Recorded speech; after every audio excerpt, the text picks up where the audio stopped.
gold currency. The New World Order. Those are the roots of trouble. I imagine that right now you're feeling a bit like Alice, tumbling down the rabbit hole. Let me tell you why you're here. You're here because you know something. What you know you can't explain, but you feel it. You felt it your entire life. That there's something wrong with the world. You don't know what it is, but it's there, like a splinter in your mind, driving you mad. It is this feeling that has brought you to me. This is your last chance. After this, there is no turning back. You take the blue pill, the story ends. You wake up in your bed and believe whatever you want to believe. You take the red pill, you stay in Wonderland, and I show you how deep the rabbit hole goes. All I'm offering is the truth, nothing more. For we are opposed around the world by a monolithic and ruthless conspiracy that relies primarily on covert means for expanding its sphere of influence, on infiltration instead of invasion, on subversion instead of elections, on intimidation instead of free choice, on guerrillas by night instead of armies by day. It is a system which has conscripted vast human and material resources into the building of a tightly knit, highly efficient machine that combines military, diplomatic, intelligence, economic, scientific, and political operations. Its preparations are concealed, not published. Its mistakes are buried, not headlined. Its dissenters are silenced, not praised. No expenditure is questioned, no rumor is printed, no secret is revealed. But I am asking your help in the tremendous task of informing and alerting the American people. And now, welcome to another episode of Down the Rabbit Hole. Here's your host from federaljack.com. It's Popeye. Ladies and gentlemen, welcome to tonight's live broadcast. It is October 29th, 2012.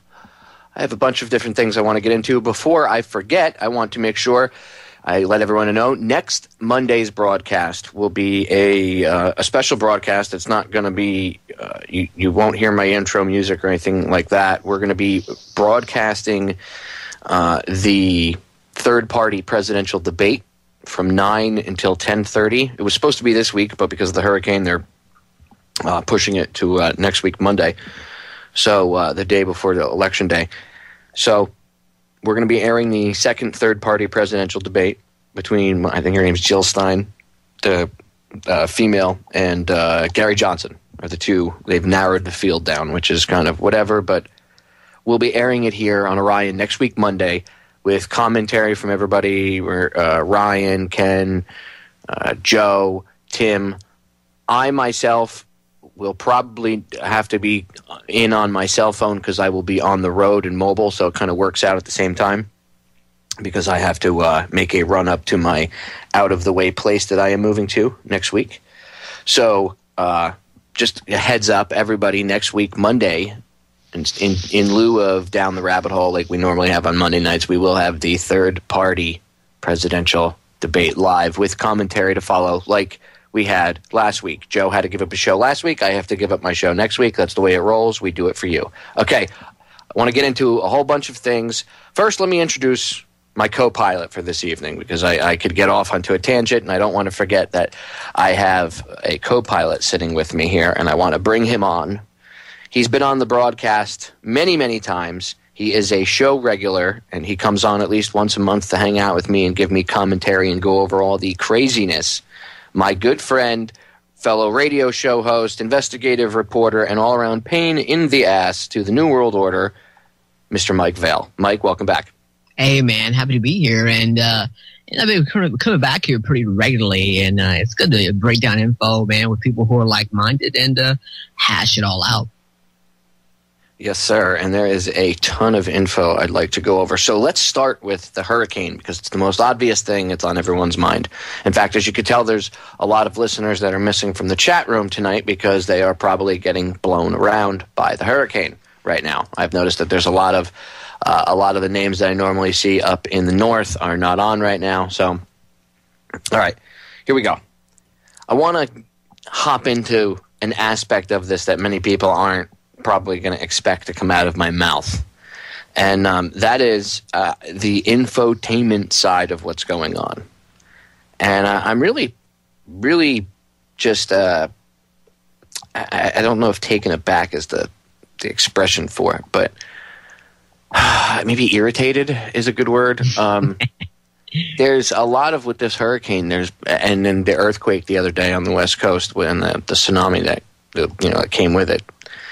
People were flipping out. Oh my God! It's the end of the world! Oh, false flags, earthquakes, and hurricanes. It's HARP. Geoengineering. HARP. Okay, look. Let's get something straight. I have looked into it since even I talked about this yesterday. I've looked into it, and Sandy does look like they've been manipulating it, steering it.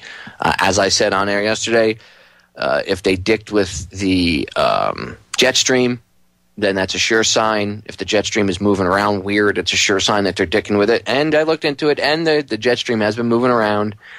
Even Scott's weather meteorologist, former TV weatherman Scott Stevens, was interviewed by Jones yesterday. He said the same thing. So, okay, there is evidence to prove that it's being manipulated and steered. Okay. But right now, as that storm is hitting the East Coast, screaming at them, my God, the government is steering the hurricane. Okay, you can tell people that, but I think screaming it and just, I don't know, the way it's being handled is really irritating me, because I've seen people that I know, a lot of listeners or whatever you want to call it, a lot of individuals out there listen to and go to for news about such events like this. And when that earthquake happened the other day, I noticed there were people flipping out. Oh my God, oh my God. In fact, there was somebody had posted a picture on Facebook of the warning. And the warning that was given out for the tsunami was East and West Coast U.S. And it said U.S. East Coast. And they were flipping out, oh my God, what is happening? Tsunami hitting the East Coast, holy crap. And I was like, look, let's get something straight. If a tsunami caused by an earthquake on the West Coast of the United States is going to reach the East Coast of the United States, it's going to wipe out pretty much every other country in between, which is most of the globe, okay? So if there's a tsunami powerful enough to cover all of Europe and Asia in water and then come around and reach the East Coast, there's nothing you're going to do about it anyway. And trust me, it would have been a big enough event that I'm sure everybody would have felt some sort of tremor, all over the northern hemisphere at the very least. So I said, look, it's probably just a typo, And some people jumped on me. Oh, you know so much. Blah. Why don't you give me an explanation? And I said, well, considering where I live right now is in tsunami area on the East Coast, and there are no tsunami warnings on the East Coast, I'm telling you it's probably just a typo, a screw-up, because the person was typing fast. They might have meant the East Coast of Hawaii and not the East Coast of mainland United States. Use a little brain power. I think one of the problems with social media is the fact that the instant access is there now, to the point where, back in the day, and not saying that it was controlled, I mean, it was to a certain extent filtered, but back in the day, it used to take a little while for things to get out. So I guess things got, the garbage got filtered out, whereas now it's so instantaneous. You get everything. You get garbage, disinfo, reality. There's been a lot of pictures going around on Facebook and Twitter today of like a flooded out McDonald's and of these storm clouds, these epic looking storm clouds rolling into New York and raining on a certain section. Well, a lot of those have been photoshopped, totally fake. Some of them are, and the ones that aren't photoshopped, the ones that are real, aren't associated with this hurricane. Most of this, I'm not talking about the pictures of the boardwalk over in Atlantic City. That's real. Yesterday they put out it was either yesterday or the day before, there was when that tsunami over on the West Coast, somebody put out a picture of a pier and it was all torn up, and they put it on, somebody that follows me on Facebook, I saw it in my timeline, and I said, this is photoshopped, and they were like, well, how can you tell? I said, look at the pier. It just totally looks photoshopped. It looks CGI. It almost looks like they pulled it like a still shot from a movie. And they were trying to say, this is the tsunami hitting, a pier in San Francisco or whatever, or San Diego or whatever the hell it was. And it's like, dude, now you see the problem with that is, I know a lot of times it's just idiots putting pictures out there, and so somebody well-meaning, well-intentioned person sees it and they just pick it up. But a lot of that stuff is purposeful disinfo. So that way, look what happened with the Bin Laden pictures. A perfect example. Same thing. You get all the fake dead Bin Laden photos. You know what I mean? And then it turns out that wasn't real. Well, I mean, we live in a 24-hour media cycle, and so it's easy enough to get your head filled with a bunch of swill, and people run with it. A lot of people, they want tragedy, they want horror. It entertains them. It's sort of an alternative reality, and it keeps them away from what's really going on, what's really happening, what's really important. And so it's, oh no, the earthquake, it's coming to get us, blah blah blah blah. Whether it's the planet Elenin, or whether it's the Mayan calendar, or this, that, and the other, they're going to find something to invest into so they can distract themselves temporarily. Well, it's infotainment, and there's people like, oh my God, did you see this? Did you see that? And there's literally, I've seen people all day just sharing random pictures to the point, I forget what website it is. I have to find it. I have it open in one of my windows here. I want to say maybe it was Mashable. I found one article, but there's others. The one I found titled was 6 Fake Hurricane Sandy Photos You're Sharing on Social Media. One of them was of the at the Tomb of the Unknown Soldier, and there's 3 soldiers standing out there guarding it in the pouring rain, and they're like, our soldiers are guarding the Tomb of the Unknowns in the middle of Hurricane Sandy. That's from like September, from a rainstorm in September. I mean, there's a picture that I saw somebody sharing of this huge wave crashing into the Statue of Liberty, right? And Liberty Island over there. And I'm like, dude, right off the bat, I was like, that's fake, because someone took the photo, the still shot from the movie, and then they cropped out a section of it and imposed like a somewhat realistic looking banner at the bottom, for like a New York news station, and it instantly got thousands and thousands, if not hundreds of thousands of likes and, shares on Facebook, and it's going all around. Oh my God, look at that huge hurricane storm surge. Yeah. If you look at the photo, it's from the day after tomorrow, when the big tidal wave comes in and wipes out. Yeah, dude.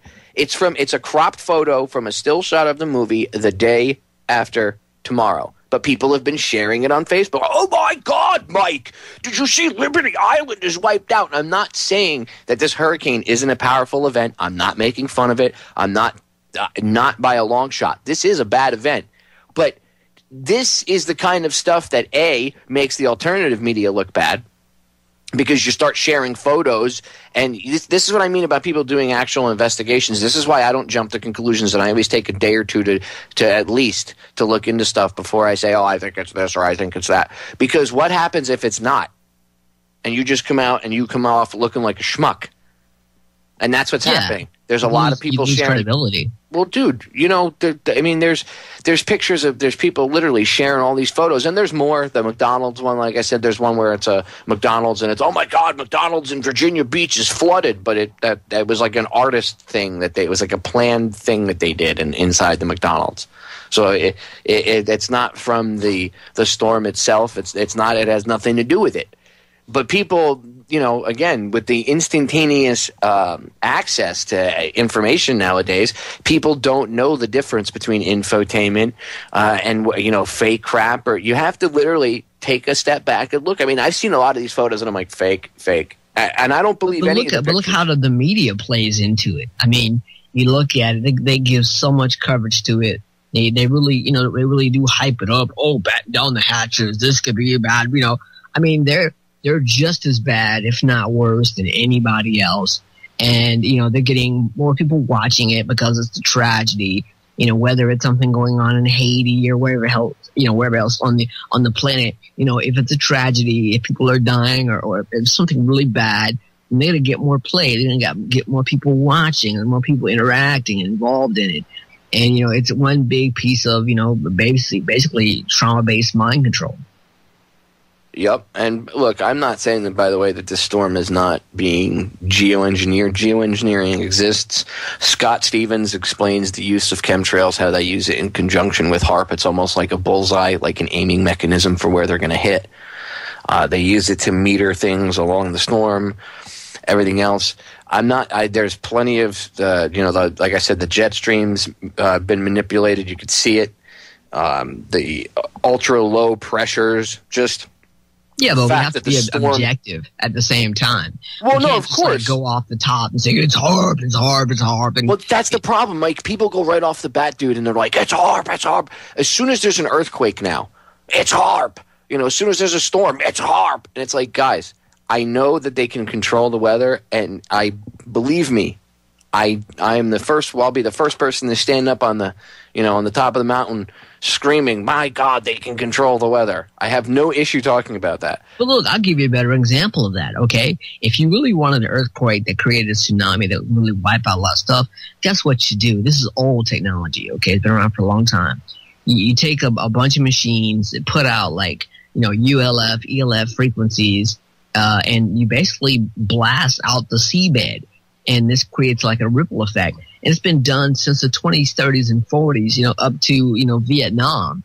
So, I mean, there's all sorts of ways to do this, and just coming off and saying, it's the HAARP. I remember when I was doing radio on WTPRN, there was a guy who called in every day and said it was the HAARP.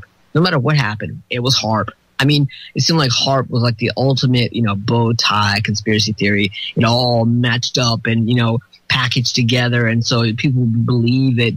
You really need to be honest and really look at this thing and be objective and have more information than just saying that it's HAARP. And so many people do that, and it's so pathetic. Well, see, that's what I said yesterday. I totally believe that this hurricane has been manipulated. I've said that 100 times already. But we can't just run out and say it's HAARP, because what happens is people go, well, if it's HAARP, how are they steering the hurricane? And I've had this myself. I understand how, not to the extent that the people operating the machinery do, but to what we've been able to, the knowledge we've been able to acquire as to what they're doing, and their own talks and the patents out there.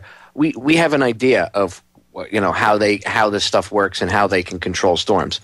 Okay, but what happens when you talk to people that don't know? They know that HAARP can, but they don't know they know the top of it. They don't know the meat and potatoes. So when someone goes, okay, well, then how do they steer the hurricane with HAARP? They go, I don't really know. Well, chemtrails and they shoot chemtrails and then people are looking at them going, you've lost me.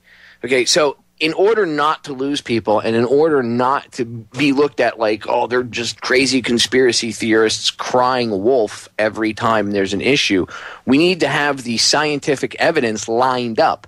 Now, if that means you have to wait an extra day until after the storm hits, well, hey, I have news for you. Ranting and raving about whether the storm is controlled or not ain't going to help the people in the storm's path.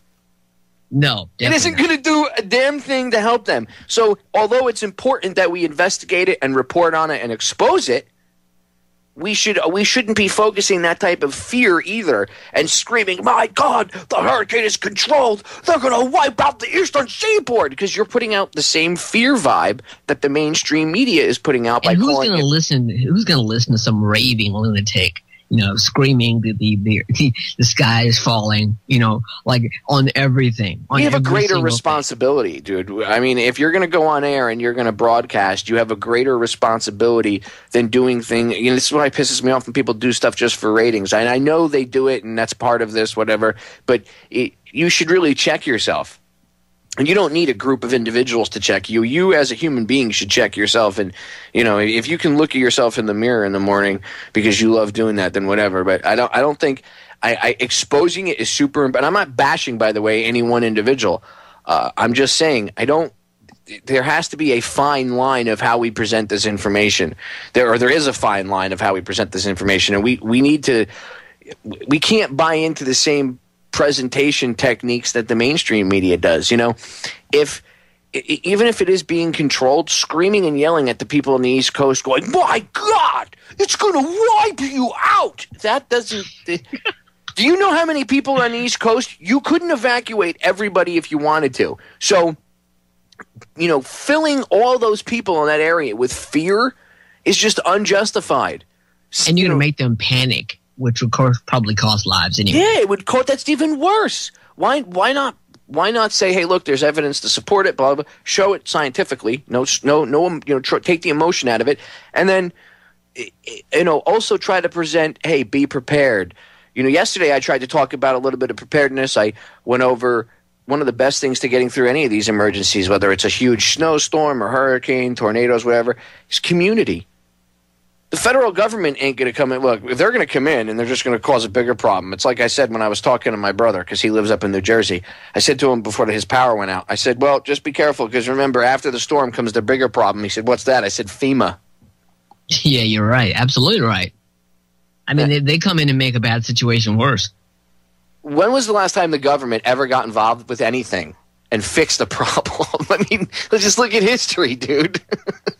Nothing ever gets better when they get involved. I mean, if people really knew about it and you saw the FEMA trucks and stuff start showing up, we're here to help. I mean, people would run off in droves like, oh, no, thank you. We're just fine. It just, look, case in point, Katrina, right? Everything was quoted. They were fumbling the football, which I don't think that was done by accident, by the way. But okay. So they fumbled the football, right? Nobody could get, they couldn't get anything going over at the Superdome. Some 18-year-old kid says, F this, and goes and takes a bus and starts getting people out. And then they started bussing people out because some 18-year-old civilian went and took care of it. So, see, he became the solution to the problem, right?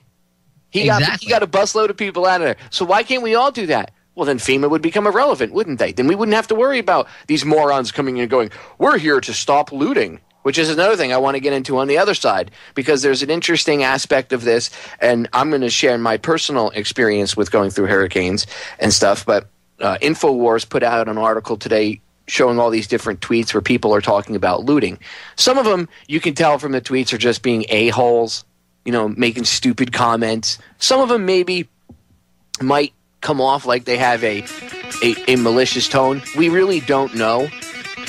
But I want to get into the reports of looting, and I'm just gonna throw something out there for everybody, and then you guys could chew on it, and we can move on to other things. All right, we got a break coming up. Mike, we're gonna get cut off. Ladies and gentlemen, do not go anywhere. Still got an hour and a half with my good friend Mike Vale. Check his website out, stratrisks.com. The CIA visits, and so should you. We'll be right back. Ladies and gentlemen, we are back, and I am looking at some photos right now that really are from the Lower East Side of Manhattan. And, they are pretty hammered. Apparently, there's a couple shots where people are showing sharks in the water swimming up and down the streets. I don't know if – I'm not going to say that that's accurate because I don't know. That could be Photoshopped.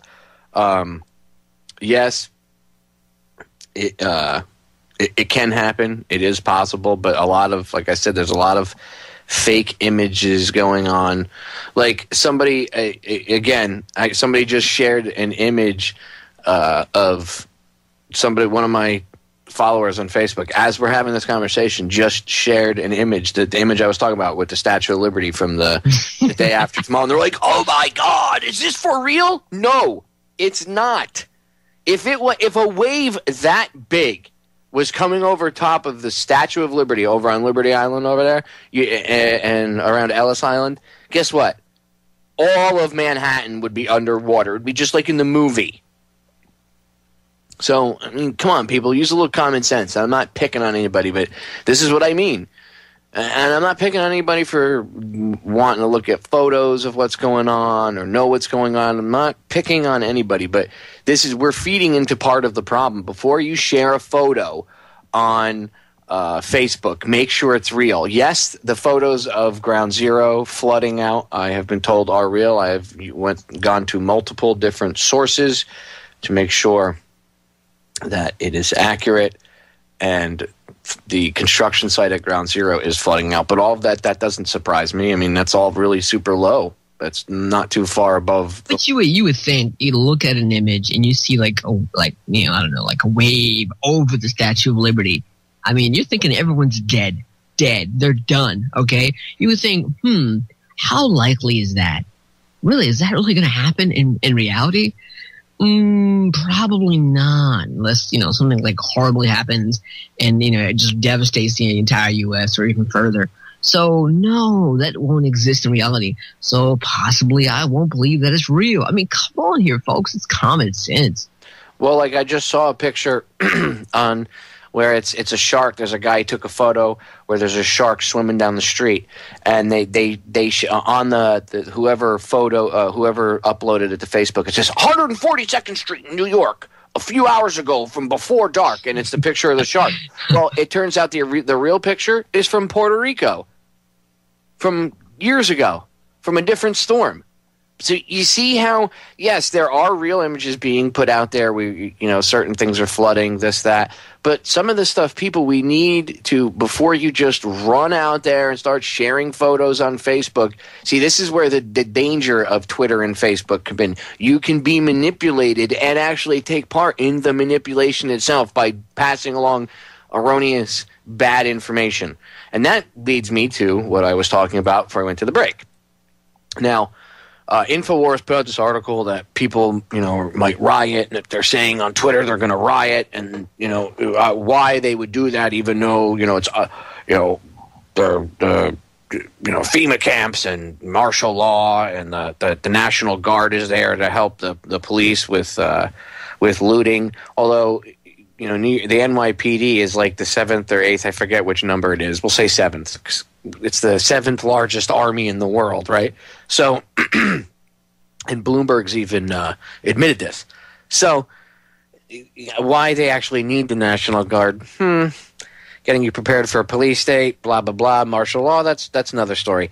One thing I can tell you is, I'm willing to bet there'll be curfews. I speak from experience, and but who's going to riot during a hurricane? Well, look. Everybody remembers the pictures that the media showed you of Katrina where people were stealing TVs, Mike. And that's the problem. Everybody's like, oh, my God, they're going to loot. Let's get something straight. At least half the people that were, quote-unquote, looting during Hurricane Katrina were actually just trying to get food and survive. Yes, there were morons that were taking televisions. What those jerk-offs thought they were going to do with those televisions, I can't tell you. Not everybody's a swift, intelligent human being. Dude. Some of those people, by the way, were off-duty cops that had said F this. Devices, man. You get that TV, dude, you lay it on the water, man, you jump on top, man, and there you go. Flat screen surfboard. That's about all it's effing useful for. And I doubt it would even stay afloat with all that heavy electronic equipment in it, I'm sure. And there's no power. There was no power. What are you going to plug it into? I mean, they're walking out in chest-deep water with an HD TV above their head. Now, see, that idiot deserves to get arrested, but a lot of them, you could look this up, there was police that were doing that. New Orleans cops that had said, they stood down. Some of them were caught on video taking stuff and looting in uniform. And I'll bet they probably weren't even reprimanded, but look, the stories of widespread looting, and I'm not bashing InfoWars or saying, oh my God, they're making it up. They're going off what they saw on Twitter. But maybe they haven't, those guys, their crew, being where they are, I guess they don't go through too many massive hurricanes like we do down here in Florida. Well, let me put this out there so people understand. Every time there's a hurricane, at least within the past, I'd say 10 years, especially since Katrina hit, because before Katrina, it's like 9/11, there was pre-Katrina and post-Katrina. And after Katrina hit, we had Hurricane Wilma. It was about a month later. And we had 8 p.m. curfews after 8 p.m. because we had no power. So all Miami-Dade County, and Broward County, all the county had curfews. If you weren't in an emergency vehicle, you weren't allowed out. And people were getting arrested every night for like a week and a half. They had this. And every night people were getting arrested for breaking curfew, and people were up in arms. I remember, I don't know how many. Later on, I know a lot of the charges were dropped against a lot of people because people were challenging the constitutionality of being arrested during a quote unquote martial law imposed curfew. But I speak from experience. I mean, we were walking around and the cops were like, you have to get inside your house. And I was like, dude, I'm armed. I'm fine. And he's like, doesn't matter. You know, it's for your own safety. And I was like, my own safety, my ass, but whatever. All right. And we would still sneak around in the darkness and do whatever and, you know, go hang out or whatever. I mean, there was a couple, you know, the one bar on the beach refused to close even though there was a curfew. They were like, F you and F your curfew. We'll just, oh, no, that's big money, man. Like, who's going to friggin' lose out on that? Well, but, you know, like a lot of the places on the beach actually had their own generators. So within hours of nobody having power, some of these bigger, you know, the rich buildings had power. It was the rest of us regular people that lived in regular apartments that didn't have power for 2 weeks. But we didn't loot. There was no looting and stuff. Most of the people got along. Yeah, you're going to have, look, when anything bad like this happens, you're going to have one or two scumbags, maybe even a couple more, that knuckleheads. Yeah, try to do some stupid shit. Would a whole neighborhood try to come loot another neighborhood? Yeah, maybe if they were decimated and had no food and no nothing, but we're talking like Mad Max type of situation. Well, look what happened to me in Hurricane Opal. Basically, everybody met their neighbors again. They all step outside. They got no power. Hey, guys. That's what happened to us. We had like big, like, dude, for like a week and a half, we took like one guy, there was two guys that had charcoal grills. One guy had a bunch of food in his freezer. I had a bunch of food in my freezer that I knew was going to spoil. So the first couple of days, everybody got together. We traded, you know, whoever didn't have candles for a hamburger or a hot dog, or we'd help out, this, that. We all kept our eyes out on the building so that if there was any, you know, shadiness, you know, we all knew who was armed in the building. So we knew if there was an issue, who to go get. You know what I mean?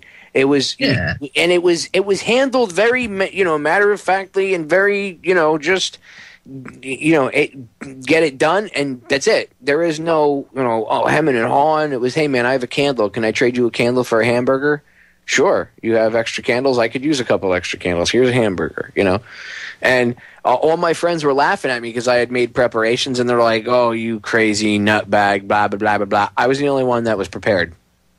So afterwards, everybody was like, oh, my God, can I come over? And I was like, no, you can't come over and have all my stuff. You didn't prepare. I was like, I wasn't being an a-hole, but that's called survival. So that's when we came up with the idea of everybody chipping in and putting everything together, like the food that was going to spoil and stuff, and have like a community barbecue every night. And every night we would have, you know, the barbecue would start in the afternoon and it would be going until the evening. People would be hanging out in front of their apartment buildings, you know, with candles lit and little barbecue grills going with charcoal and lighter fluid or whatever, propane grills. I mean, and not everybody was prepared either that lived down here, because just like up north, except up north it's worse. You know, before I came on air, I was talking to somebody about this, and they said, how come people up north, they weren't prepared? It's because up north the weatherman's always wrong. They have an accuracy rating of about 0%. So when they tell them up north, hey, you know, the storm's going to come in and wipe everything out. In the past, the last time they did this, and I said this last year, you can go look up my broadcast, my Hurricane Irene broadcast. Go look it up. It's on my archive section. It's from August of it's either August or September. I think it's August of whenever Hurricane Irene was. It was August of 2011. Go listen to it. Okay, the title is Hurricane Irene. Look it up on the archive section of federaljack.com. Go listen to the broadcast. I said, you know what they're going to do by crying wolf is people up north are going to get complacent because they're not used to this. And when something big does come down the pike, they're going to be effed. And yeah, a lot of people went out and they started to take it seriously. They were buying generators and this and that. But there shouldn't be this mad dash. You should have already had all that stuff. Why aren't you prepared? Why aren't people? Because they're too busy looking at Lady Gaga or Dancing with the Stars or Monday. I mean, that's like people having like I hear in Florida, you know, we have like, you know, gasoline, you know, what do you call it, the generators and stuff like that, just basic stuff that like everybody should have. And then like, you know, when something bad happens, they go look around. You guys got a generator, huh? Oh, where'd you get that from? A douchebag? Freaking Ace Hardware, you know? Or exactly. I went to Ace Hardware, you moron, or I went to Home Depot or whatever local hardware store, and I bought a generator. And so they're looking at you like you're some some kind of like nuclear like like what do you call it? You sit in some bunker, nuclear Physicist? bunker, like nuclear physicist. Yeah, you got a generator. Rocket Can I scientist. use that? Can I use your generator? Like, no, man. How did you That- figure out to buy a generator, Mike? I mean, I would never have thought when it was sunny to go out and buy something I might need when it's rainy. Like some people, look, again, that's why there's so many distractions. But part of the reason up north the people aren't prepared. And honestly, up north, they're not built to withstand massive hurricane impacts. There is one thing people keep freaking out. Oh my God, the storm is huge, which it is in size of the storm. It's massive, but it's hitting it as a Category 1, on the border of being a tropical storm, a powerful tropical storm. Dude, And I was here for Opal. I was here for Katrina, Irene. That's what I'm saying. Andrew. I'm not saying it's not bad and that it's not going to cause problems. I mean, obviously, it's flooding the hell out of everything, but that area up there is not built to withstand a storm like that to begin with. So that's why people are freaking out, because a lot of the houses are wooden structure, wood frames. Down here we have poured concrete. I was talking about this last week. I forget who I was talking to, and they were in Florida, and they were like, "Oh, you have concrete poles down there?" Because up in North Florida, they still have a lot of wooden poles. And I was like, yeah, well, down here in Hurricane Alley, on the southern tip of Florida, everything passes over top of us or by us. So they got tired of replacing the wooden poles once a year. So they figured, we should make them out of concrete. They seem to last longer when we do that, which is truthful. Anyway, I know I have a tendency to bounce all over the place. The thing I wanted to focus on really quick before I forget is this Twitter stuff, the looting. And the reason I want to focus on this is because a lot of the stories that came out about looting after Wilma, when we had no power for 2 weeks, were bullshit. It wasn't happening.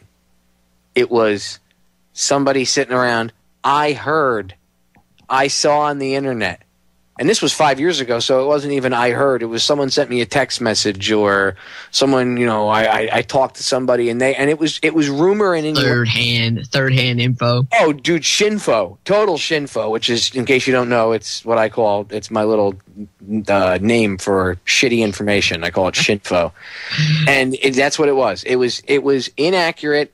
And look, a lot of this stuff, I think, if you see a lot of tweets coming out saying, "Oh, we're going to loot." Yes, there probably are real idiots out there that want to loot. If they're stupid enough to tweet it, then good. You deserve whatever you get. Oh, good luck swimming. Yeah, you a-hole. No, but I mean, if you're going to go tweet it, you deserve to have the cops waiting to arrest you, you jerk off.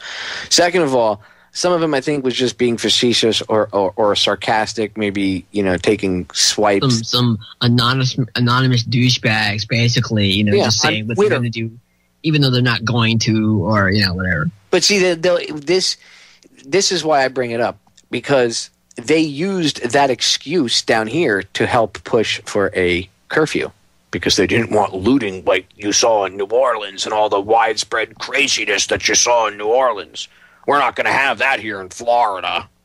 So, Popeye, do you remember on 9/11 when the governor at the time, the other Bush, declared martial law in Florida? Yep. For what? I don't know. I mean, for what? I was going to ask you, for what? Because nothing was attacked here in the state, but Al Qaeda might want to take over Disney's mind control operation.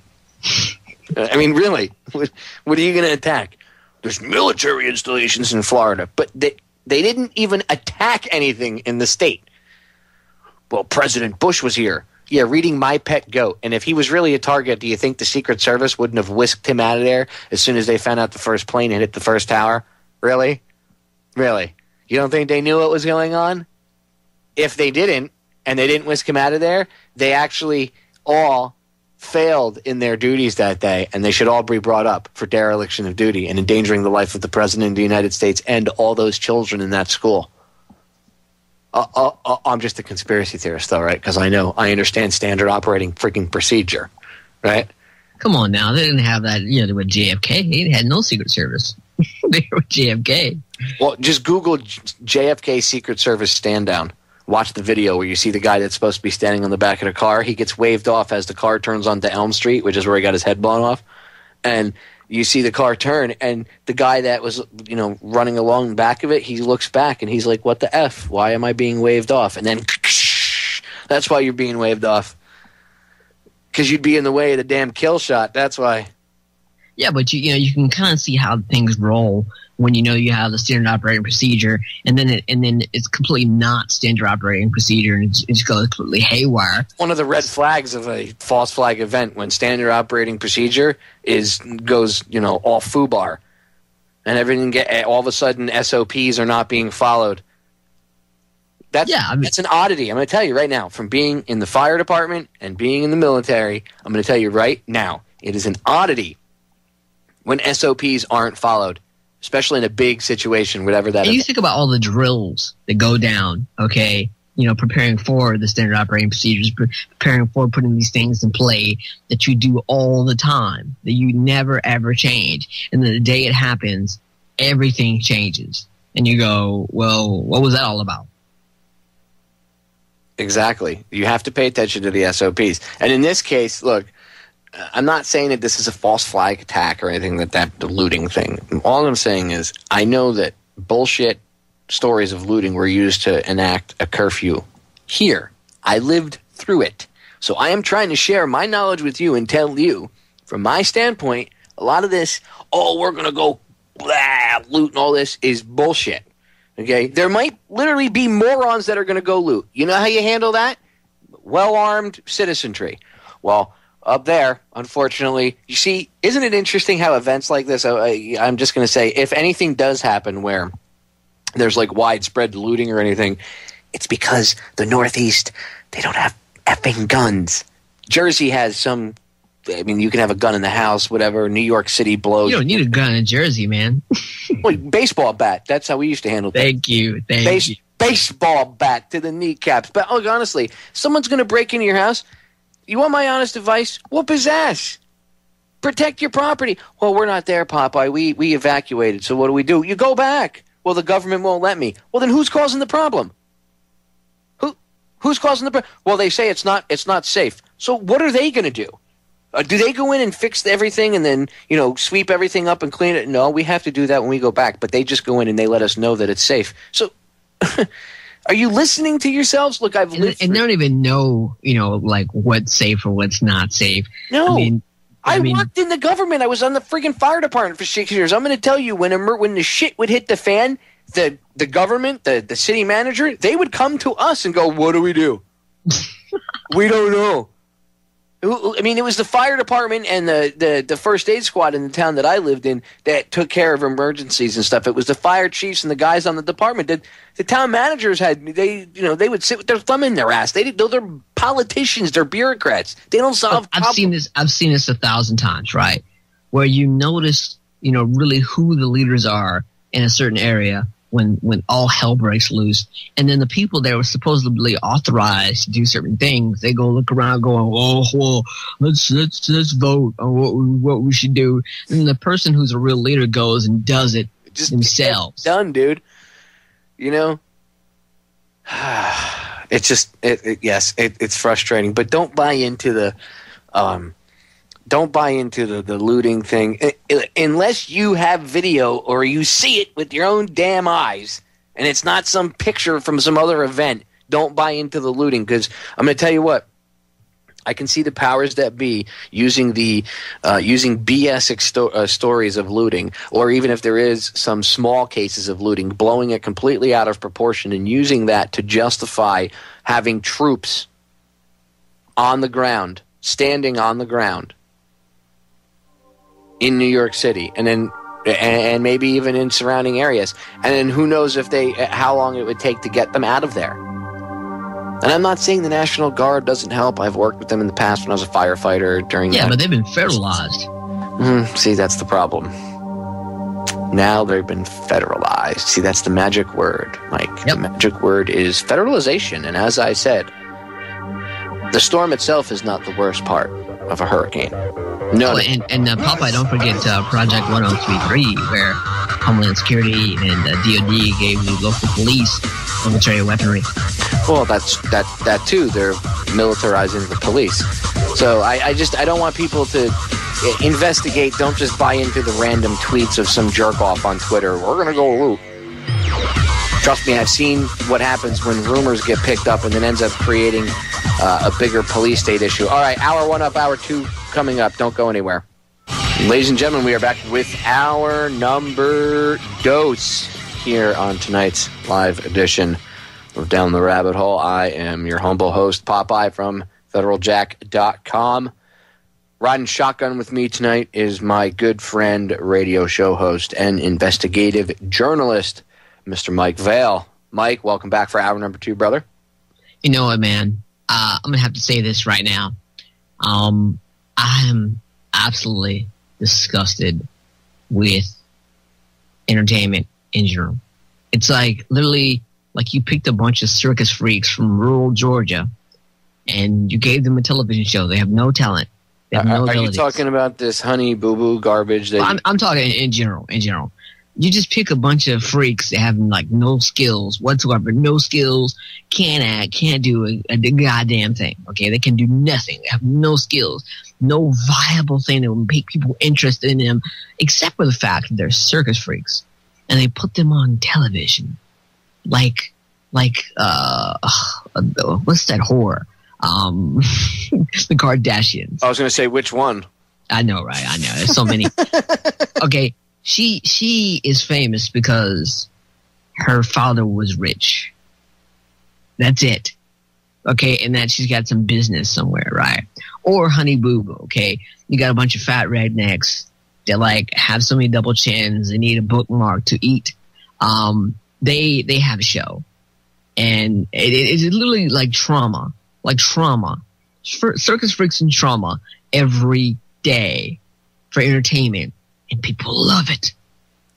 Yeah, and the trauma part is done from multiple levels. It's done to desensitize people. It's also done to keep people with a certain sense of fear. And by the way, I really believe, and this is from studying the facts and studying and understanding how they control people through the manipulation of society as a whole, not just on an individual basis, but, on a collective basis, how they manipulate us. They, things like when you see the storm, if you look compared to before Katrina and after Katrina, look at how the news coverage is of hurricanes. I mean, they didn't give a shit in the past.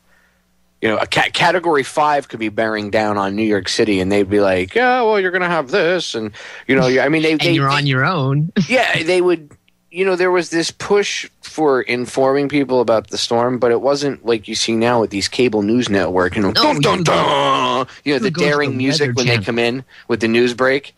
Dun dun dun dun dun dun. Are you scared yet, Mike? Bearing down upon your city. Superstorm Sandy. It is now merged with a nor'easter and become a superstorm. A superstorm. I can remember where you would actually have to go to the Weather Channel to get like news on a hurricane. It was now owned by the Rothschild family, by the way. Yeah. So there goes that.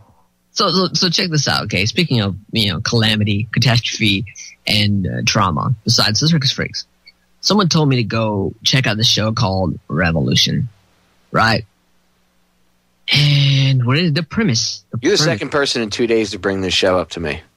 Yeah, the premise, guys, is that there is some sort of electromagnetic attack that somehow mysteriously, magically lasts for 15 plus years. How does an electromagnetic attack last for 15 years? How is that possible? Tuscan was talking with this about me yesterday, and he said something about they like part of the premise is they're not really sure exactly how it who did what, who attacked what, but it's like a worldwide thing. And I'm like, how do you not know who effed up and turned the lights out? Look, I could see someone did an EMP attack on an area, right? But I don't know any way that you can do an EMP attack on the entire world and shut it all off forever. But regardless, I'm going to suspend my animation. Well, hold on. Can I throw something else in the monkey? Can I throw another monkey wrench into the works here? Go right ahead. Go right ahead. Who is the country? Because it would have to be a quote unquote evil country, right? Or a group of ragtag terrorists that caused the EMP, and were able to sustain it for 15 years. I mean, you know how much energy that would take? Well, I guess if the rest of the world's not using the energy, you could use the energy they're not using to power whatever device. But who's doing it? I mean, obviously there's going to be one country, right, that is protected, so they would be the ones that would be in control of everything. Or is it not a country? Are we going to find out it's aliens from a different dimension or something? Or yeah, I mean, at this point, no one really knows. But what happens is, I guess that's part of the suspense of the show. Suspend your beliefs now. Suspend them, like really, really suspend them. Seriously. So, like, basically, in part of the United States, they break down into like these little militias, right? Funny how they throw the militia thing in there. That's kind of interesting. Making that look really, really crappy. And basically they're taking everyone's arms away. It's also interesting. I mean, it's basically a show filled with a bunch of memes, to attack certain things. And it's crazy. It's like a bunch of people all running around trying to find out what happened, who did what, and how can we turn the power on. And certain people have power and certain people don't have power. Have you heard of this show called Fringe? No. I just saw this the other day. I found it quite by accident. But it was introduced to me, and I didn't even have to watch a full episode of the show. Just randomly being introduced to the show like midway through whatever season it's in. And it's aliens came down, imprisoned people on Earth and put them in FEMA camps, pretty much. And I was like, oh my God. And look, so people understand what they're doing. A lot of people have, you've heard me discuss predictive programming and stuff, but there's more to it. If you understand the esoteric end of it, and I know Mike understands a lot of this, although he may not get into it too much, there is a thing called karmic debt. Universal laws, certain, you can believe it or not, it's just the way it is. And it doesn't really matter if you believe it. Some people could believe that gravity doesn't exist, but if you jump off a cliff, I guarantee you it'll affect you. So universal laws are kind of like that. And this karmic debt, right? Mark Passio and I have talked about it. These elitists, these scumbags, they have access, obviously, to information that not many of us do. Most of the world doesn't have access to. That's why they're in these positions of power. Otherwise, people would realize that they're actually, like, if you looked on the intelligence chart and if you looked on the chart of morality, they're really low on the bottom. I mean, some of these people are just dumb as rocks. They're just there because they have handlers that are much smarter than them. And it's a dynasty. Well, like the Bushes, George Bush, George W. was dumber than his father. His father was obviously smarter than he was, and he obviously had handlers and everything. I'm not saying he was as stupid as he pretended to be. I think a lot of that was an act in and of itself. Bush is it's all an act. I mean, these people have access to information basically that we don't. And within this information is the fact that this karmic debt, right? They have to let us know what they're doing. Here's the kicker. Wherever we go, wherever our energy, our soul, whatever it is you want to call it, wherever it comes from, but one of the universal laws is that they will inherit this karmic debt. So the way that they get around it is convincing younger guys to go join the military through propaganda and false patriotism to go kill for them, which Mark and I have discussed. But the other way is they have to, it's like a caveat. They have to kind of let you know what they're doing. See, if you know, then technically you're making an informed choice. And you may be part of it. Right. So it's the karmic debt doesn't fall on these people. That's why when they go, well, aren't they worried about, when they die or when they go to, some of them might open their mouths and say what they know, but it's because when you see things being thrown in your face, the people that are putting it in your face, it's being put in your face for a reason. See, if it's in your face, if you know about it, then, if you understand the way things work, behind the scenes, I guess you could say, if you understand how they work, technically, it's a technicality, but technically they're telling you what they're doing to you, to your face, by releasing white papers and stuff. Even if it's classified, it's still been put in print. So technically, they are abiding by this much higher universal principle of, karmic debt. Now, does that mean that they're free and clear of, what they've done and what they've helped? No, it doesn't, but it's like 6 degrees of separation, and it's really effed up when you understand why they do. Now, it doesn't matter if you believe this. You could say, Popeye, you're crazy, you're getting too esoteric, I don't believe in this. That's fine. You don't have to believe in it. The people that have the levers of power right now do. So I don't care if you don't believe in it. Some of this stuff even some of it seems crazy to me. It doesn't mean that I'm not willing to accept that this is what they believe. I don't know if what they believe is true. I'm not even saying that everything that they say is 100% accurate. But I have to understand where these psychopaths are coming from if I have any hope of defeat. This is somewhat like the history of John Dee and Queen Elizabeth, where they basically have made some deal with some off-world entity where they put basically the scales of all human life as a statistic, as a sacrifice, so they can continue doing what they do and having the knowledge that they have. And there's been many cultures that talk about this, so it may not be something out of the realm of possibility. Definitely not. And it was a side caveat that I had thought about that I wanted to throw out there before I forgot. I mean, you think about it. You think about like all the lives of every soldier on a battlefield dying for no reason at all except for real estate and for governments. Basically getting more in debt because of the wars and such, and people's lives are lost. I'm telling you, if you looked at it like you were an outsider on the moon watching, Earth as a reality television show, right? If you were sitting back and watching the planet, and you could see what was going on, you could see the conflicts and the war and the TV transmissions and all that, because all that crap is floating around out in outer space, right? So you're sitting there and you have a receiver and you're picking up all this shit, and then you're seeing, maybe because you have different technology or whatever, that you can literally tell what the species is doing to the planet. I mean, we must look, cosmically to the rest of the galaxy, the rest of the universe. We must look like a bunch of a-holes. Like a bunch of Neanderthals. I mean, I'm serious, dude. And people are going to go, Baba, does that mean you believe in aliens? I can't listen to your show anymore. Then don't. Okay? If me believing that there's life outside of the planet Earth causes you to not listen to my broadcast, then turn it off.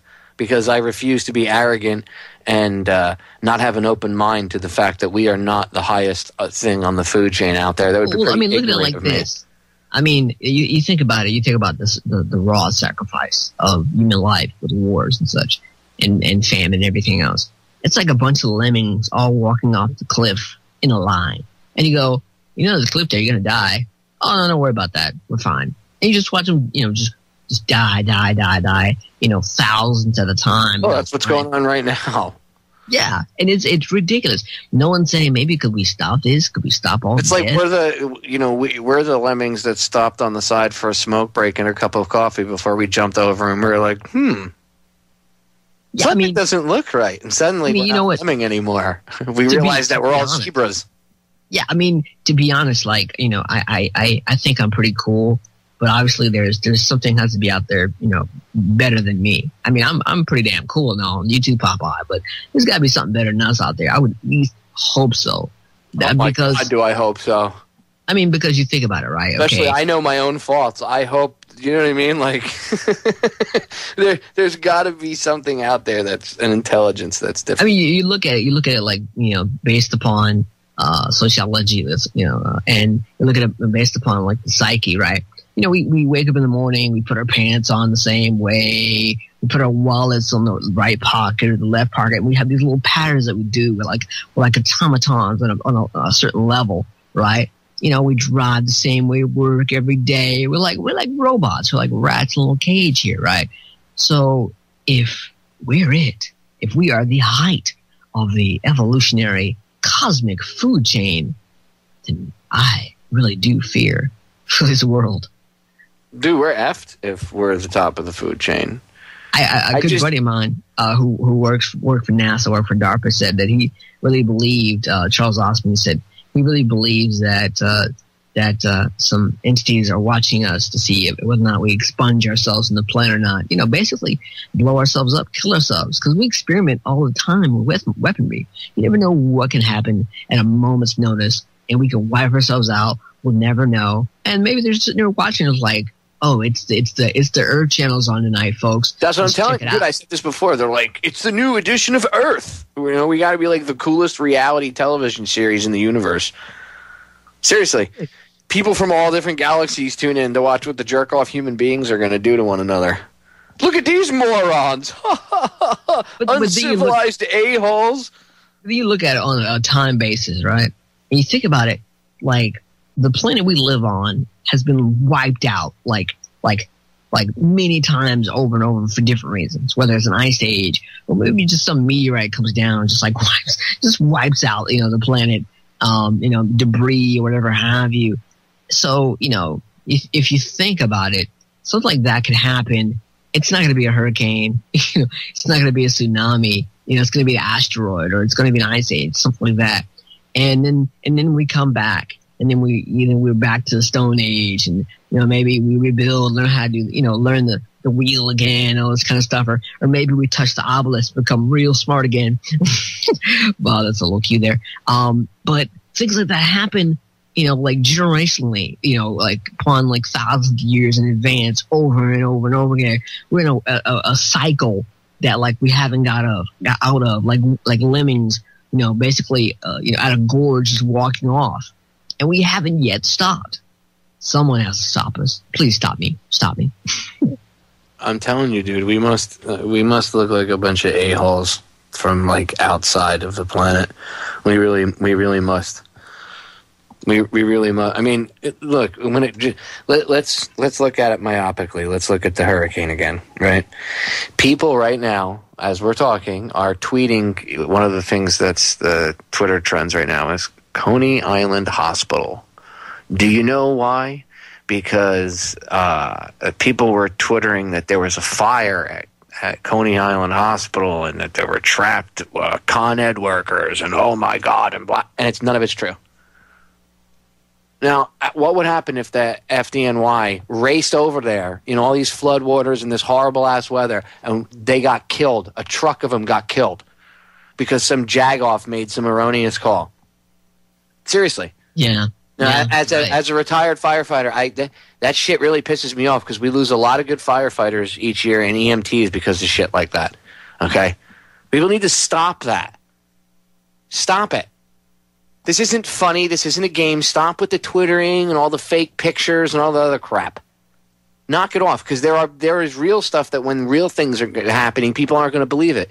It's like the little boy who cried wolf. And again, if there's somebody in a spaceship and out in outer space watching any of this, you know, I'm sure they can pick up the Facebook and Twitter communications and our you know, antiquated internet and all this other crap. I'm sure they could pull all these systems and pick all this stuff up through the satellites and everything else. And you know what? They're probably all just looking at each other, shaking their heads. You know when we watch. Well, I don't watch it. Let me rephrase that. When certain people out there watch crap like Jersey Shore. Okay, they look at our news like Jersey Shore. You know, they look at our military, they look at our wars like Jackass because they're kicking each other. Who would want to interact with us watching our reality show? I mean, how many people? Honestly, it might be entertaining to watch somebody kick somebody else in the balls once or twice, right? It might be funny if you saw it in a movie or something or in real life, like, oh damn. But when you see it all the time on TV or guys doing stupid shit to themselves. Right? You find that funny? You find that entertaining? Really? I never thought that crap was entertaining. All my friends would be watching Jackass and laughing, and I was like, boring. Whatever. I mean, I don't. You know, I kind of look at it like this, okay? Like real estate, all right? We're on a spinning rock, you know, going around the sun. And there's all kind of real estate out there that's available that we don't have access to because we don't have any sort of ship that can get us there, right? But I wanted this sacred piece of dirt right here. But think about it. To me, I want this piece of dirt is my dirt, and you can't have it, Mike. if they're watching our solar system and watching our little Earth reality show, we must really look like Neanderthals to them. I mean, or even worse, maybe single-celled organisms to some, right? I always say we must look like monkeys flinging shit at each other like you see in a zoo. I'll be graphic. That's what we look like. I mean, and people go, why would why would the aliens not want to come down? Dude, if you were standing there watching monkeys go and flinging poo at each other, right? Are you going to try to climb inside the monkey cage or the gorilla cage and sit with them and have a cup of coffee? Let's interact here. Let's cut a deal. You're not going to go have coffee with the monkey that's flinging poo at its friends or jerking off and throwing it at people, which they do too. Okay. I'm not trying to be gross right now. I'm being honest. Like, look at it like that viewpoint. You're not going to go have coffee or tea and crumpets with the friggin' monkey, right? Well, if there's a species or an intelligence, whatever, that's floating around in outer space that's, evolved beyond where we are right now, they look at us like the poo-flinging monkeys. And but you know what? Sometimes, like, I fall into the category of almost like watching people and like laughing. Like, I'll watch a group of 10 people. They're all together, and they're all dressed alike. They all sound alike. It's like, and if someone dressed differently, then they're treated like crap. And, and I know we're all the same. We all bleed, you know what I'm saying? We all eat, sleep crap. But then you look at, like, some other people. You look at, like Honey Boo Boo, and you go, like, oh, my God, that is so sad and tragic that you're making money off of making yourself look like a jackass. And it's sad. I don't really believe that anybody's better than me. I would hope for God's sake or somebody's sake that they're better than me, that there's some sort of order to this. If not, man, just put a bullet in my head and be done with it. Oh, man, I know the feeling. Ladies and gentlemen, we got a break coming up behind us, sneaking up on us. We'll be right back. Don't go anywhere. Final segment coming up. We are back, ladies and gentlemen. All right, there's a few things I want to go over here quickly in the last segment before I forget, and then Mike and I can go wherever the path happens to lead us. In regards to hurricanes or whatever, I guess it's not Hurricane Sandy anymore now. It's Superstorm Sandy. It's Superstorm Sandy. It's mixed with a nor'easter and becomes Superstorm Sandy. It's now got a cape. I'm sorry. It's the names that they come up with kill me. And it's the media that comes up with the names, by the way. Well, you should never have a hurricane by the name of Sandy. Who comes up with the names for these things, for real? Like, who sits down in the room? I know the national weather. I think it's NOAA, actually. I don't even...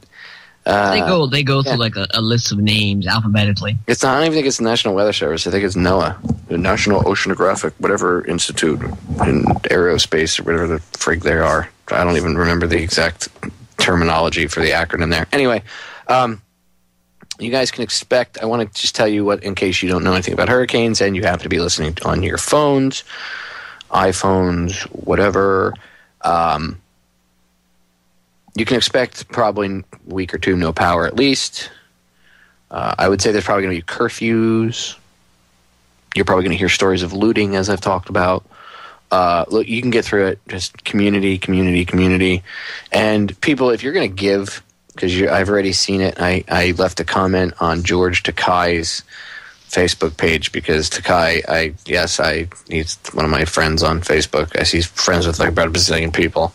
But whenever he posts stuff, I see it. And Takai posted something about helping the Red Cross or whatever. By the way, it's amazing how I see Takai's posts, but I never see anything from like any alternative news media outlets. And they admit that they're purposely doing that. All the Facebook pages and stuff now, they've blocked everything but 10% of the your followers from seeing your posts. And then if you want more people to see it, then especially the people that you've gone out and acquired, add followers to your whatever posts or anything information you put out, you now have to pay for that. So you can thank Zucker douchebag for that. Anyway, I saw Takai posted a thing about donating to the Red Cross. Really quick, the Red Cross blows. People are going to be like, Popeye, how could you say that? Red Cross sucks. Okay. Any money that you donate right now, I'm sure you're going to see the telethons and stuff. Donate to the hurricane victims, and we need the money to help blah, blah, blah, blah, blah, blah, blah, blah, right? they're going to go out and have, like after 9/11, that, all the money, donate to the Red Cross to help the victims. That money didn't go to the 9/11 victims. Okay. And the money from this hurricane, if you donate thinking it's going to go to the hurricane victims, it won't. What happens? Like Haiti. I mean, all that money never went to them. Not a freaking dime went to them. Okay. You're better off. Remember, people were like, we want to send food. We want to. Don't send food or blankets. Just send your cash. That's exactly what George Bush said. Him and Clinton were like, don't send food. Don't send blankets. Don't send water. Send us your cash. Because we could spend it better. We know what you need. And people bought right into it because it's easier for people to pay out of their pocket and throw money at the problem. So I left a comment and said, look, with all due respect, I don't think, just so you know, the Red Cross sucks. They're not going to use that money for any of the disaster relief. They admit that they don't. It came out after 9/11. Even Bill Douchebag O'Reilly did I guess you could say an expose on this. And the money that this is when people found out that, and this is why I didn't donate money to the Red Cross. I went and literally helped out by packing up supplies and shipping it down to Ground Zero, okay, and driving the trucks down to Ground Zero rather than go and donate $5 or $10 or $15 or $20 or $100. Because the money that they already have an account set up with money in it, right? So they go out with their food or whatever the frig they do.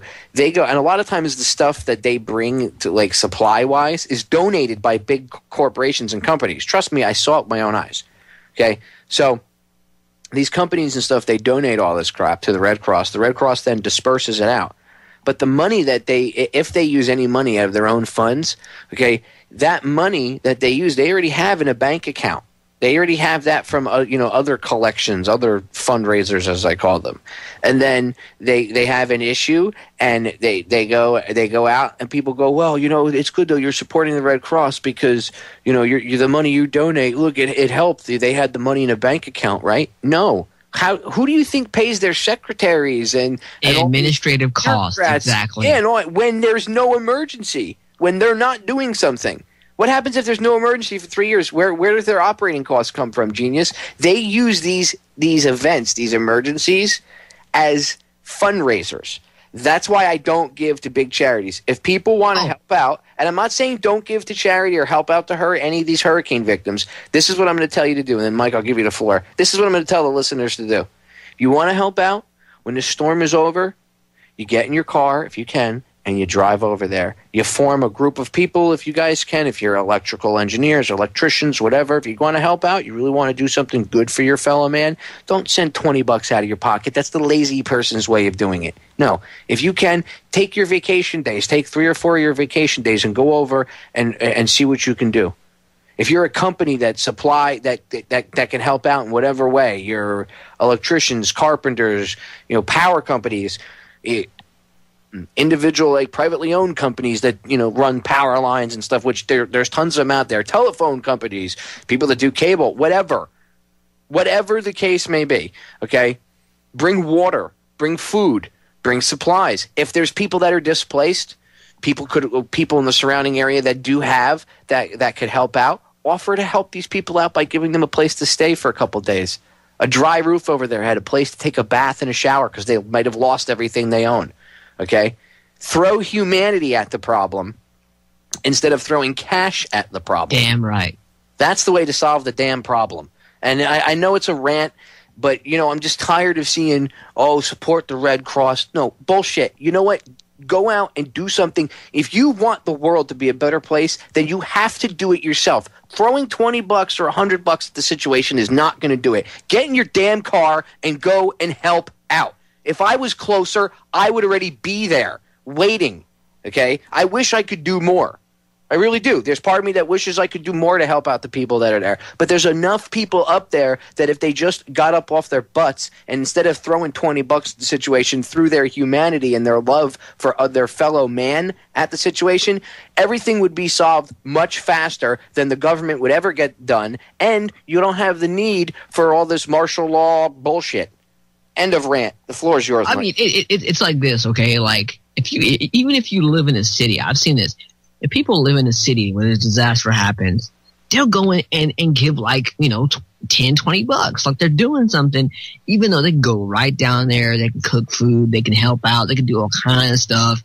I mean, like the March of Dimes got busted a while back because 40-something% of the cost of whatever you donate goes to administrative costs, which means right off the block, they're taking that right off the top of the money, okay? So the people who are expecting to get that money, they're getting squat, okay? It's all going to the CEOs and going to the people that work there. I mean, it's a great big scam. It is. And I'm not saying that if you're in California, you're a jerk off because you're not flying out to New York to help out. That's not what I'm talking about. I'm talking about, look, the people that are in the general area, right? Or in the surrounding, the closest people that aren't affected negatively, still have power, water, food, all that, right?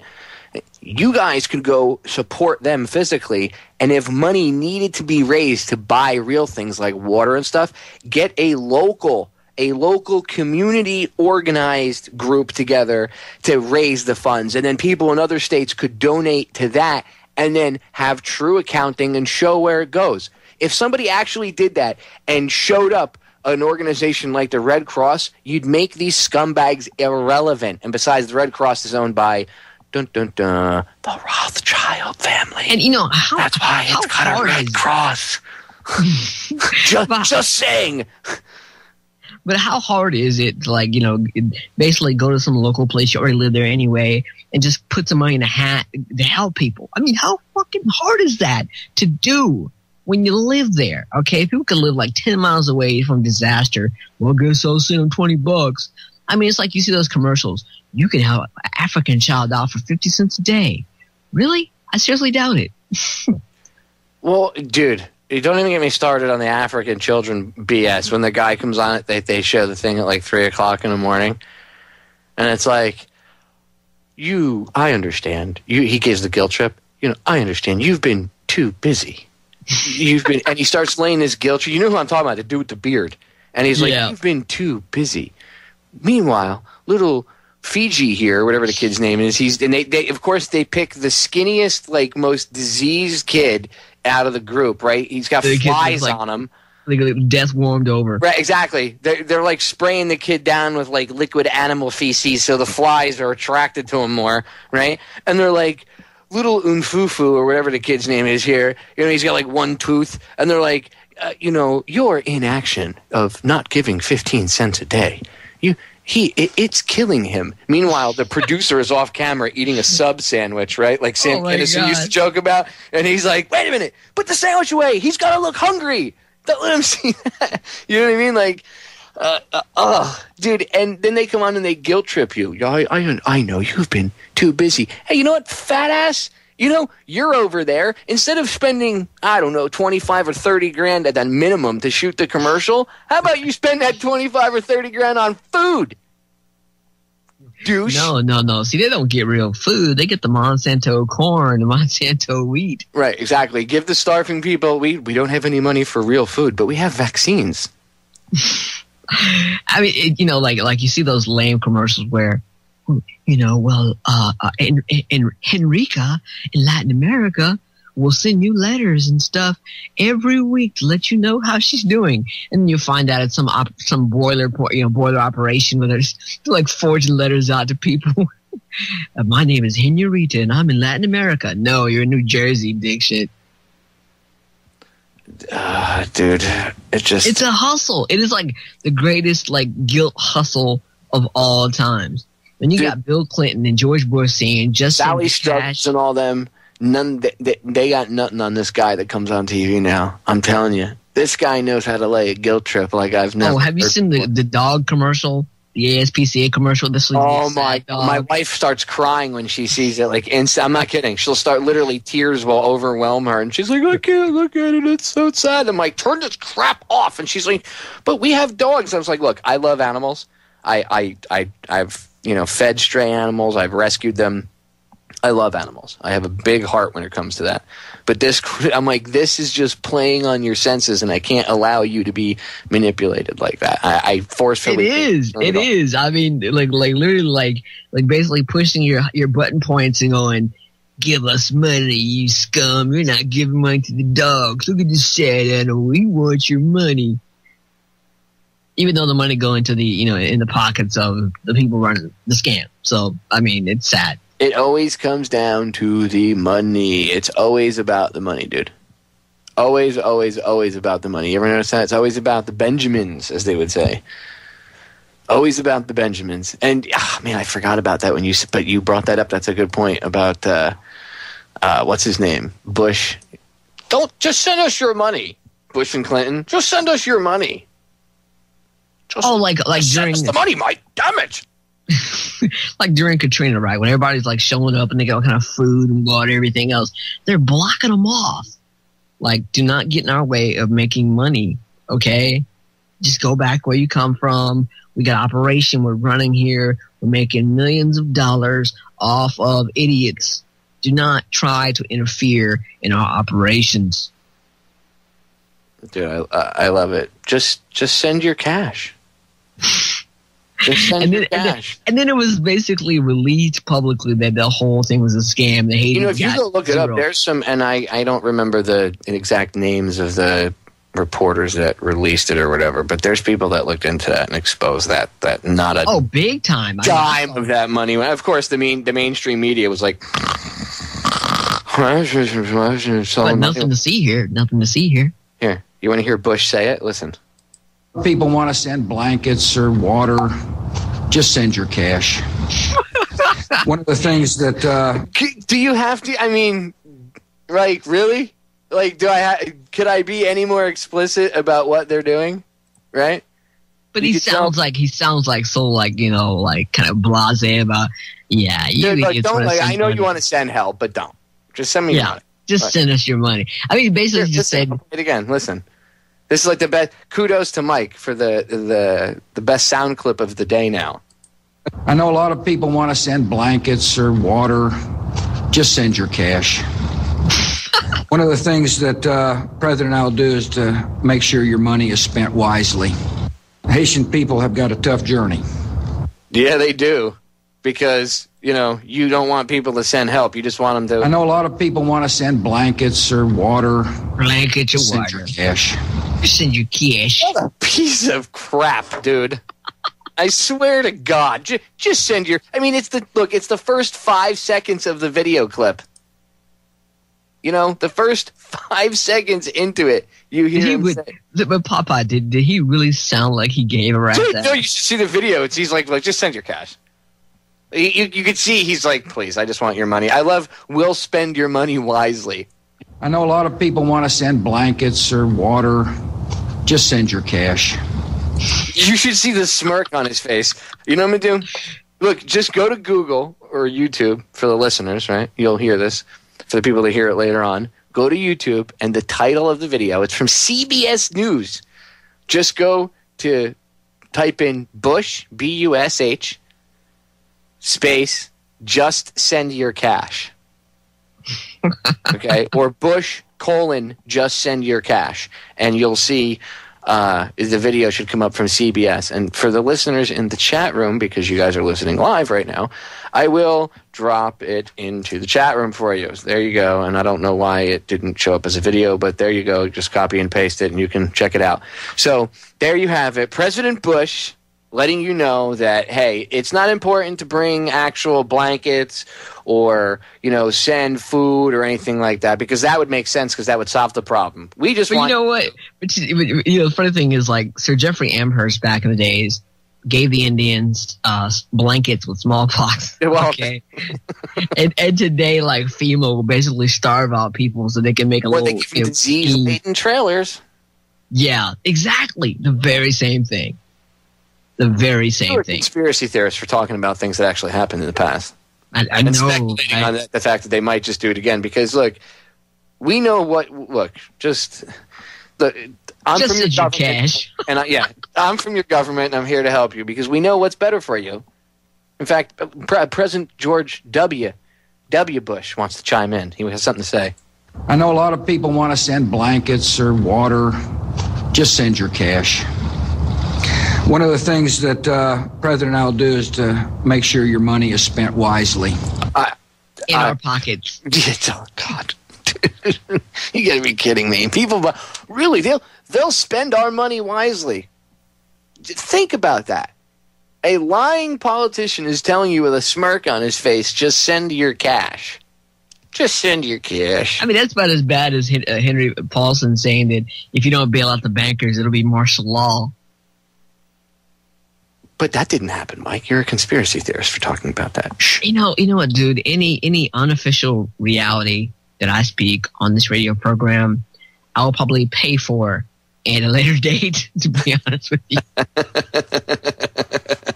Yeah, one way or another you will. The unofficial reality. I mean, there's, of course, the official reality, and then there's the unofficial reality. Which is usually the truth. The unofficial reality is usually the accurate one. Yeah. The official one is usually, off. I wonder why. Superstorm Sandy. Yeah, dude, don't send your cash. Go help out yourself. Dude, Bush is like the food. If there's people there in the area that are closer that are collecting food, send food. Send socks, send clothes. If people's houses are jacked up, look, it might not even be that bad. We don't know yet. Right now, the media is just speculating because there is power outages and things have been destroyed, which is natural. I mean, piers do disappear when hurricanes like that hit the Northeast. It happens. It sucks, but it's the way it is. One of the fishing piers that I used to go fishing on in a town called Ocean Grove, New Jersey, I was informed today that I don't know if it's still standing, but it was on its last legs from what I understand earlier this afternoon, and it's an old pier. So a pier that I grew up fishing off of when I was a kid may be gone. I'm not going to freak out about it. It's a pier. It happens. I mean, it's a huge hurricane. So I don't want to speculate on damage and stuff like that. But that, like when I was saying about the power outages and there could be curfews and stuff, that's just common sense stuff that I've experienced to hurricanes down here, and knowing how overreactive Bloomberg and the rest of those people are up there, you never know. And yes, I know there are people in the Northeast that have guns in other places other than New York. When I was referencing that, by the way, I was referencing the fact that in the South, it's much easier to use a gun to defend your property than it is up north. They just, for some reason, they make it harder. And, you could get into that, the semantics of that. That's just where I was going with that. So just send your cash. Just send your cash. But for everything we know about Bush, right?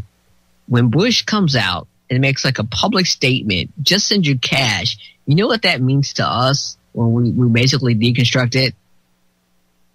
What does that mean, Popeye, when we deconstruct it? When someone like Bush says, just send your cash, and Clinton, known for scamming, whitewater and all that, says, send your cash. What does that mean? That's exactly what I knew it was going to happen, which happened. That they scammed all that money and all those people got effed. They got hosed, man. They got hosed. Not $1 of that Haiti relief money went to the Haitians. You know that? Not one freaking dollar. And the evidence is out there to support this, ladies and gentlemen. Again, I don't remember the name of the reporters or the journalists or whoever exposed it. If you do, email me, contact dtrh@yahoo.com. The full word, contact dtrh@yahoo.com. If you know who they are, if you have their contact info, whatever, email me the information. Matter of fact, about a while ago, they did a little thing about Haiti, and people are still living in some of those homes that were completely demolished. Oh, like refugee-style camps, dude. It's disgusting. It's disgusting.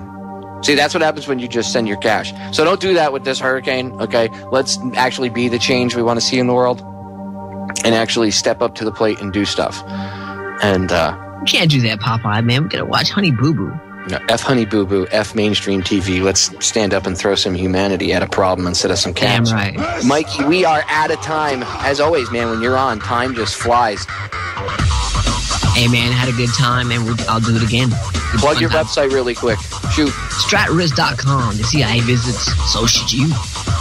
Ladies and gentlemen, we are out of here. As always, educate yourself. Be an autodidact.